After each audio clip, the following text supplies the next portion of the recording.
If you told me a year ago that I'd be sitting in an empty apartment, watching people in tailored suits break down my door with baseball bats, I would have laughed. I was just a normal guy. But that's exactly where my landlord's greed got me. This is the story of how I lost everything, but ended up making the two most dangerous men in the city destroy each other. I work as a freelance IT guy, servers, cloud storage, encryption, that's my world. I don't ask questions, and I get the job done. About 6 months ago, I got an email. A private logistics company needed a custom, highly secure server setup. The pay was insane. $50,000 upfront in cash.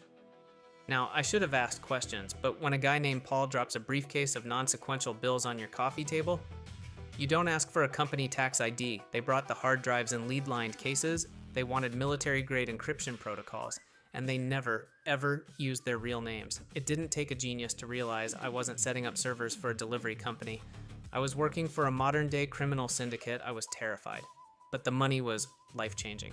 So I kept my mouth shut and did my job perfectly. To handle their massive amounts of data, I needed a bigger space. I rented a massive industrial loft to serve as my secure server room. And that's when I met Marcus. Marcus was my new landlord. He was the kind of guy who drove a brand new Porsche, but refused to fix a leaking pipe. When he came by for an inspection and saw my expensive server racks, his eyes lit up with pure greed. The next day, I got a notice. He was illegally demanding triple the rent. When I told him to go to hell and threatened to call a lawyer, he made the biggest mistake of his life. He waited until I went out for groceries. He changed the locks, and he stole $10,000 worth of server equipment, completely unaware of whose data was actually on those drives. When I came back from the store, my key wouldn't turn in the lock. I looked through the window. The massive room was completely empty. All the server racks, the cooling systems, the backups, gone. I immediately called Marcus. He answered on the second ring, sounding incredibly smug. He laughed and said, "Consider your equipment confiscated for unpaid rent. You want your little computer toys back? Sue me. I'm already wiping the drives to sell them." My blood ran cold. He had no idea what he was holding. Calling the police wasn't an option. If the authorities saw the financial data on those drives, I'd be spending the rest of my life in federal prison. But then, my phone rang again. It was a restricted number. It was Paul, the boss. His voice was dead calm. He said, "We need access to the offshore ledgers. Right now." I had exactly 1 hour before the syndicate realized their entire financial network was offline. 1 hour. Before I became a permanent resident at the bottom of the local river. But Marcus didn't know one crucial detail about freelance IT guys. We are extremely paranoid. I didn't panic. I went to a local coffee shop, sat down, and opened my laptop. You see, I had hidden micro cameras inside the smoke detectors of that loft, and military-grade GPS trackers built directly into the server power supplies. Within 2 minutes, I had crystal clear 4K footage of Marcus breaking in with a crowbar and loading the syndicate servers into his personal van. I checked the live GPS feed.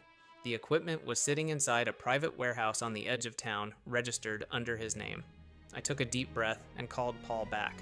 I didn't stutter. I didn't make excuses. I just said, "Paul, we have a situation. A local landlord decided to play tough guy. He broke into the secure facility and stole your ledgers, but I have his exact coordinates and a clear video of his face." There was a long, terrifying silence on the line. Then Paul just said, "Send the address." I sat in that coffee shop staring at my laptop screen like I was watching a live-action movie. 10 minutes later. The GPS map showed 3 black SUVs pulling up to the edge of Marcus's warehouse. Because Marcus was incredibly cheap, his security system was connected to the building's public Wi-Fi. It took me exactly 30 seconds to hack into it. The irony was almost poetic. I had a front row seat to his destruction. I watched through the security cameras as 6 men in impeccable suits stepped out of the vehicles. They didn't knock. They didn't pick the lock. They just drove one of the armored SUVs straight through the metal loading dock doors. On the screen, I saw Marcus drop his crowbar. The smug, arrogant look on his face completely vanished, replaced by pure, unadulterated terror. Paul stepped forward. He didn't yell. He didn't pull out a weapon. He just calmly walked up to Marcus and held up a tablet, showing the exact video I had sent him. Then he pointed to the servers. I couldn't hear the audio, but the body language was loud and clear. Marcus, the guy who had just threatened to ruin my life, fell to his knees. He was begging. crying like a child. They didn't hurt him. Physical violence brings police, and the syndicate hated police. Instead, Paul's men carefully loaded my servers back into their vehicles. Then, Paul pulled a piece of paper from his jacket and handed Marcus a pen. I watched Marcus sign it with trembling hands, barely able to stand. 30 seconds later, my phone vibrated on the table. It was a text from Paul. It just said, "The equipment is secured. Go back to the loft. We are returning your property, and your landlord has decided to generously compensate you for the inconvenience." I drove back to the loft. When I walked inside, the servers were perfectly reinstalled. Not a single cable was out of place. Sitting on top of the main server rack was a thick manila envelope. Inside was the piece of paper Marcus had signed at the warehouse. It wasn't an apology.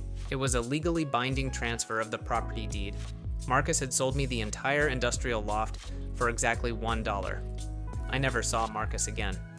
Word on the street was that he packed a single suitcase, left his Porsche at the airport, and bought a one-way ticket out of the country. The next day, Paul called me into his office. I thought I was going to be punished for the security breach. Instead, he slid a thick envelope of cash across the desk. He told me that my proactive approach and the hidden GPS trackers proved my loyalty and intelligence.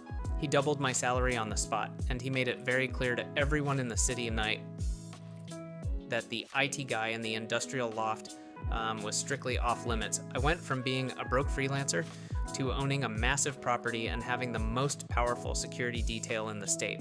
So to any landlords watching this, be careful who you steal from. You never know who your quiet, nerdy tenant might be working for. What would you have done in my situation? Let me know in the comments below. And if you enjoyed this story, hit that subscribe button for more crazy Reddit tales.